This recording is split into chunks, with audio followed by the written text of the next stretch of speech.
दोस्तों, वीडियो की शुरुआत करने से पहले आप सभी से एक जरूरी बात। अगर आप चाहते हैं कि आपको ऐसी ही गहराई से की गई सच्ची और निष्पक्ष जानकारी मिलती रहे, तो चैनल को लाइक कीजिए और सब्सक्राइब कीजिए ताकि हर महत्वपूर्ण अपडेट आप तक सबसे पहले पहुंचे। और आज जिस मुद्दे पर चर्चा हो रही है, उसने पूरे माहौल को गरमा दिया है। कहा जा रहा है कि 1 मार्च से दारू शुरू हो जाएगी। क्या सच में ऐसा होने जा रहा है? क्या वर्षों से चला आ रहा फैसला अब बदलने वाला है? आइए इस पूरे विषय को विस्तार से समझते हैं। नमस्कार दोस्तों, यह सवाल अचानक पैदा नहीं हुआ है। पिछले कुछ समय से लोगों के मन में यह चर्चा धीरे धीरे आकार ले रही थी। गांवों की चौपाल हो या शहर की गलियां, चाय की दुकानों की बहस हो या मोबाइल पर चलती चर्चाएं, हर जगह एक ही जिज्ञासा दिखाई दे रही है।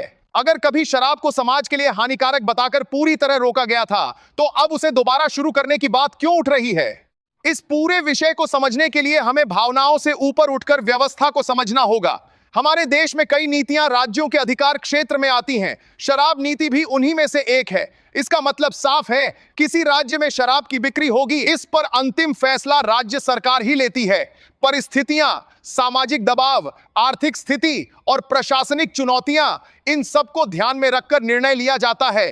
कुछ वर्ष पहले जब पूर्ण शराबबंदी लागू की गई थी, तब उसके पीछे एक बड़ा सामाजिक संदर्भ था।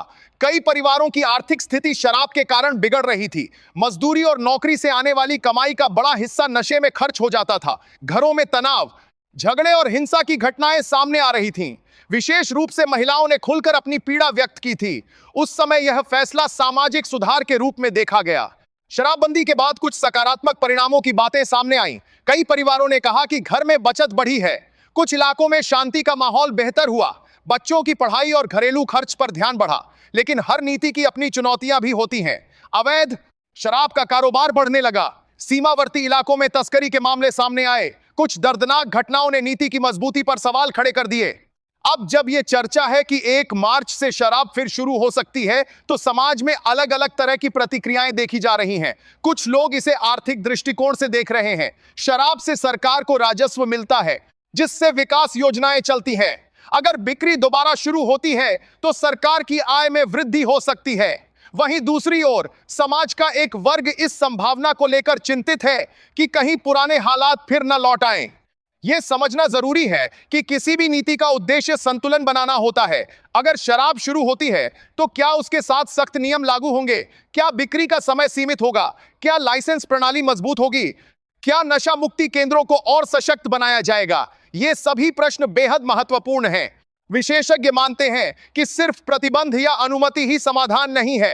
असली चुनौती है नियंत्रण और निगरानी। अगर नियम कड़े हों, अवैध कारोबार पर सख्त कार्रवाई हो और जागरूकता अभियान मजबूत हो, तो नकारात्मक प्रभाव को काफी हद तक कम किया जा सकता है। ग्रामीण क्षेत्रों में पंचायतों की भूमिका अहम हो सकती है। स्कूलों और कॉलेजों में नशे के दुष्प्रभावों पर चर्चा जरूरी है। युवाओं को सही दिशा देने के लिए सामाजिक संगठनों की भागीदारी बढ़ाई जा सकती है, भी की जा सकती है। दोस्तों, यह मुद्दा केवल कानून का नहीं, बल्कि समाज की मानसिकता और जिम्मेदारी का भी है। अगर 1 मार्च से कोई बदलाव होता है, तो उसका असर सिर्फ दुकानों तक सीमित नहीं रहेगा, बल्कि घर, परिवार और आने वाली पीढ़ियों तक पहुंचेगा। इसलिए जरूरी है कि हम अफवाहों से बचें और आधिकारिक घोषणाओं पर भरोसा करें। जो भी फैसला हो, वह समाज और व्यवस्था दोनों के हित में हो, यही उम्मीद की जानी चाहिए। आप इस विषय पर क्या सोचते हैं? अपनी राय जरूर साझा करें। धन्यवाद।